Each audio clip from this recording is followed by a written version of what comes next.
తుఫాను కారణంగా పంటలు తీవ్రంగా దెబ్బతిన్నాయని, ముఖ్యంగా వరి రైతులు తీవ్రంగా దెబ్బతిన్నాయని మాజీ ముఖ్యమంత్రి జగన్మోహన్ రెడ్డి అన్నారు. మోంతా తుఫాను నేపథ్యంలో వైఎస్ జగన్ వీడియో కాన్ఫరెన్స్ నిర్వహించారు. తుఫాను ప్రభావంపై పార్టీ నేతలతో చర్చించారు.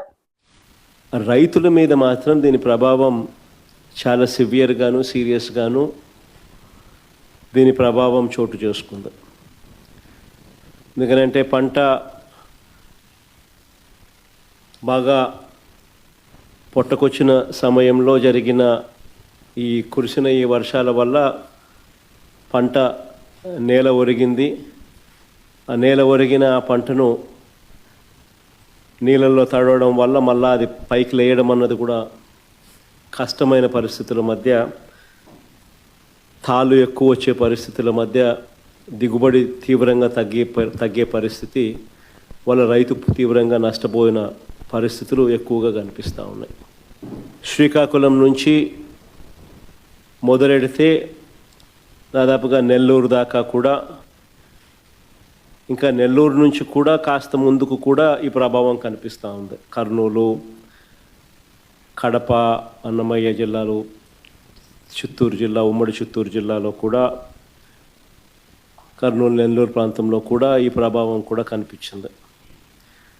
దాదాపుగా 25 జిల్లాల పరిధిలో, 396 మండలాల పరిధిలో, 3320 గ్రామాల పరిధిలో దీని ప్రభావం కనిపించింది. ఇలాంటి పరిస్థితుల్లో రైతులకు మనం తోడుగా నిలబడాల్సిన అవసరం చాలా ఉంది. దాదాపుగా ఉజ్జాయింపుగా లెక్కల ప్రకారము, మనకున్న సమాచారం ప్రకారం దాదాపుగా 15 లక్షల ఎకరాల మీద దీని ప్రభావం పడుతూ ఉంది. దాదాపుగా ఇందులో 11 లక్షల ఎకరాలు వరి మీదనే ప్రభావం పడుతూ ఉంది. 39 లక్షల ఎకరాలలో మామూలుగా వరి సాగయ్యే పరిస్థితి ఉంటే, అందులో దాదాపుగా 11 లక్షల ఎకరాలలో దీని ప్రభావం పడుతూ ఉన్న పరిస్థితులు కనపడుతూ ఉంది.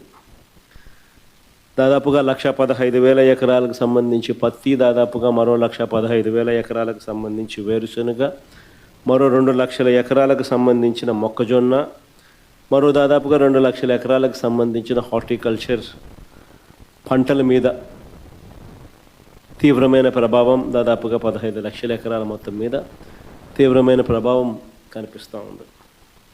ఏదేమైనప్పటికీ ఇలాంటి తీవ్రమైన పరిస్థితుల మధ్య మనము కార్యాచరణ అనేది మనం చేయాల్సి ఉంది. ఒకవైపున రైతులకు తోడుగా నిలబడాల్సిన కార్యక్రమం ఒకవైపున ఉంది. ఎన్యూమరేషన్లో రైతులకు అండగా తోడుగా నిలబడాల్సిన కార్యక్రమం ఒకవైపున ఉంది. ఈ కార్యక్రమంలో భాగంగా చంద్రబాబు నాయుడు గారి ఈ హయాంలో రైతులు ఏ రకంగా పోయి ఉన్న పరిస్థితుల మధ్య ఎలా సాగుతూ ఉందనే చూడాలి. ఎందుకనంటే ఇంతకుముందు ఎప్పుడు కూడా ఇలాంటి వరదలు కానీ, తుఫాన్లు కానీ, ఇలాంటివి కరువు కానీ, ఇలాంటి ఏ పరిస్థితి వచ్చినా కూడా మన హయాంలో ప్రతి ఒక్కరికి కూడా ఈ క్రాప్ జరిగేది. ఆర్బీకే వ్యవస్థ అన్నది అప్రమత్తంగా ఉండేది. ఆర్బీకే వ్యవస్థ అప్రమత్తంగా ఉండి ప్రతి గ్రామంలో అందుబాటులో ఉండి, అక్కడ అగ్రికల్చరల్ అసిస్టెంట్ రూపాన అగ్రికల్చరల్ గ్రాడ్యుయేట్ చదివిన పిల్లలు అక్కడ అందుబాటులో ఉండి, గ్రామ సచివాలయము, ఆర్బీకేలు ఇవన్నీ కలిసికట్టుగా ఉండి, ఆర్బీకేలో ఈ క్రాప్ వ్యవస్థ అన్నది పగడ్బందీగా ఉన్న పరిస్థితుల మధ్య ఉచిత పంటల బీమా అన్నది మన హయాంలో రైతులకు అందుబాటులో ఉన్న పరిస్థితుల మధ్య ప్రతి రైతుకు ఒక భరోసా ఉండేది. ఆ రోజుల్లో మన హయాంలో దాదాపుగా 85 లక్షల మంది రైతులకు దాదాపుగా 70 లక్షల ఎకరాల పంటకు ఉచిత పంటల బీమా అందుబాటులో ఉండే పరిస్థితి ఉంటే, ఈరోజు కేవలం ఇన్సూరెన్స్ ప్రీమియం కట్టిన వాళ్ళకు మాత్రమే, అంటే కేవలం 19 లక్షల ఎకరాలకు మాత్రమే, 19 లక్షల మంది రైతులకు మాత్రమే, అది కూడా బ్యాంక్ లోన్ అవైల్ చేసుకున్న వాళ్ళకు మాత్రమే ఇప్పుడు ఇన్సూరెన్స్ అవైలబుల్గా ఉన్న పరిస్థితిని మనం చూస్తూ ఉన్నాం. సో మిగిలిన రైతుల పరిస్థితి ఏం కావాలా? దాదాపుగా 85 లక్షల మంది రైతులు, దాదాపుగా 70 లక్షల ఎకరాల పంట మన హయాంలో ఈ క్రాప్ ద్వారా వీళ్ళందరికీ ఉచితంగా పంటల బీమా అందుబాటులో ఉండేది. ఈరోజు ఆ పరిస్థితి పోయి కేవలం బ్యాంకు లోన్లు తీసుకున్న వాళ్ళకి మాత్రమే ఆ లోన్లు ఉన్నాయి కాబట్టి ఆ బ్యాంకు లోన్లు బ్యాంకర్లు కట్ చేసిన ఇన్సూరెన్స్ సొమ్ము అంటే కేవలం 19 లక్షల మంది రైతులకు మాత్రమే అవైలబుల్, కేవలం 19 లక్షల ఎకరాలకు మాత్రమే అవైలబుల్. ఇలాంటి పరిస్థితుల్లో రైతు తీవ్రంగా నష్టపోయిన పరిస్థితిలో మనం రైతుకు తోడుగా నిలబడాల్సిన అవసరం ఉన్న పరిస్థితి. మరోవైపు చూస్తే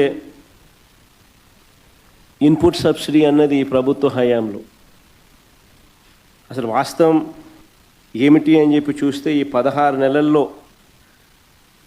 16 నెలలకు గాను అసలు ఎంత ఇన్పుట్ సబ్సిడీ ఈ ప్రభుత్వం ఇచ్చింది, ఎంతమంది రైతులకు ఇన్పుట్ సబ్సిడీ ఇచ్చింది అని చెప్పి ఒకసారి గమనిస్తే దాదాపుగా ఈ 16 నెలల్లో ఈ డీప్ డిప్రెషన్స్ కానీ సైక్లోన్స్ కానీ ఇలాంటివి రాష్ట్రంలో పంటలు నష్టపోయిన పరిస్థితులు దాదాపుగా 2024 నుంచి చూస్తే జూన్ నుంచి చూస్తే దాదాపు 16 సార్లు ఉత్పన్నమైనాయి. ఈ 16 సార్లకు సంబంధించి ఎంతమంది రైతులకు ఇన్పుట్ సబ్సిడీ అందింది, ఎంతమంది రైతులకు నష్టపోయిన పరిస్థితుల మధ్య వాళ్ళకు ప్రభుత్వం తోడుగా నిలబడింది అని చెప్పి చూస్తే ఈ ప్రభుత్వం తరపు నుంచి గుండు సున్నా కనిపిస్తుంది. అంటే ఏ ఒక్క రైతుకు కూడా ఇన్పుట్ సబ్సిడీ అన్నది అందించని పరిస్థితిలో ఈ రాష్ట్ర ప్రభుత్వం కనిపిస్తూ ఉంది. దాదాపుగా వీళ్ళు ఈ క్రాప్ చేయకుండా రైతులను నిర్లక్ష్యం చేసినప్పటికీ కూడా వాళ్ళ దగ్గర ఉన్న వాళ్ళ లెక్కల ప్రకారమే చూసినా కూడా దాదాపుగా 5.5 లక్షల మంది రైతులకు ఇన్పుట్ సబ్సిడీ రూపేణా 600 కోట్లు ఇవ్వాలని అది ఇవ్వకుండా ఎగరగొట్టిన పరిస్థితులు మనం చూస్తూ ఉన్నాం. మిర్చికి క్వింటాలకు 11,781 రూపాయలు ఇస్తాము, కొనుగోలు చేస్తాము అని చెప్పినారు క్వింటాలకు. ఆశ్చర్యం కలిగించే విషయం ఏంటంటే ₹1 ఇవ్వాల.